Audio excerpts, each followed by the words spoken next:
Paz e graça do Senhor Jesus a todos. Bem-vindos ao canal da EBD da Assembleia de Deus Madureira de São Miguel do Araguaia, em Goiás. Pois bem, hoje nós vamos nos aprofundar na leitura complementar de sábado, dia 21 de fevereiro de 2026. E este é um texto que nos dá uma perspectiva muito poderosa e bem prática sobre como podemos sustentar a nossa força espiritual ao longo da caminhada. E é interessante notar que esses versículos lá da carta de Paulo aos Filipenses são, na verdade, o alicerce para a gente compreender a nossa lição 8, que fala sobre os discípulos de Cristo e o bom ânimo. É como se Paulo nos entregasse aqui a chave para entender como manter o nosso ânimo firme no meio da jornada. A lição nos lembra de algo fundamental, que as adversidades, elas fazem parte da nossa jornada. Não tem como fugir. Elas são, de fato, inevitáveis. Mas o chamado que fica para o discípulo é muito claro, é preciso manter o bom ânimo. E nós temos exemplos disso, não é mesmo? Pensemos um pouco em José, ou até no próprio apóstolo Paulo. Os desafios que eles enfrentaram não foram para pará-los. Pelo contrário, serviram para forjar a fé, para edificar o caráter de cada um deles. Então, vamos agora mergulhar no texto de hoje, porque o que ele revela é nada mais, nada menos do que a estratégia pessoal do apóstolo Paulo.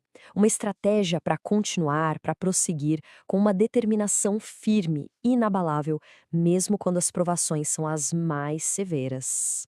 Olha só, essa declaração de Paulo é de um foco absoluto, e dentro dela ele nos mostra 3 ações. Sabe? 3 movimentos que são essenciais para a vida de todo discípulo de Cristo. Então vamos analisar cada um deles, um de cada vez. Pois bem, o primeiro movimento que Paulo destaca é uma decisão consciente, uma atitude que ele toma de propósito em relação ao seu passado. Mas o que será que significa esquecer nesse contexto? É claro que não estamos falando de amnésia, de perder a memória, de forma alguma.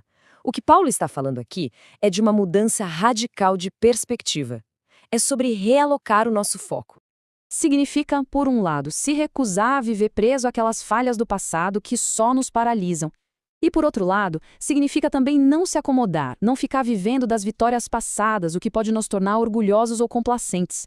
O objetivo final é um só: ter a capacidade de se concentrar na jornada de hoje, no presente, livre daquele peso do que já ficou para trás. Ok, vamos para o segundo movimento. Este é sobre impulso, sobre seguir em frente. É uma ação totalmente direcionada para frente, uma busca ativa com propósito, cheia de intenção. A linguagem que Paulo usa aqui é a de um atleta, um corredor. Imagine alguém que estica cada músculo do corpo com os olhos completamente fixos lá na linha de chegada. É uma imagem muito forte que nos fala de esforço máximo, de um propósito que não se negocia e de uma direção muito, muito clara.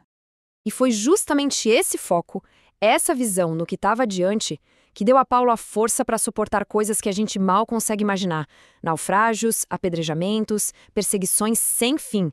Ele não desanimou. Por quê? Porque os olhos dele não estavam presos no sofrimento daquele momento, mas estavam sim cravados no seu objetivo final. E finalmente chegamos ao terceiro ponto. Aqui, o apóstolo revela qual é o combustível de toda essa jornada. Qual é a sua motivação suprema, a verdadeira razão por trás dessa busca incansável. Ele nos mostra que toda essa luta, todo esse esforço, não é em vão. Existe um propósito maior. Existe um prêmio divino e eterno, que dá sentido a cada dificuldade, a cada provação e faz com que a jornada inteira valha a pena. Mas que prêmio é esse? Paulo mesmo nos diz, é a soberana vocação de Deus em Cristo Jesus. Em outras palavras, é o nosso destino celestial. É isso que, no fim das contas, dá todo o significado e valor à nossa corrida aqui na Terra. Então, fica muito claro, não é? O bom ânimo do discípulo não vem da ausência de problemas. Seria fácil se fosse assim. Mas não, pelo contrário.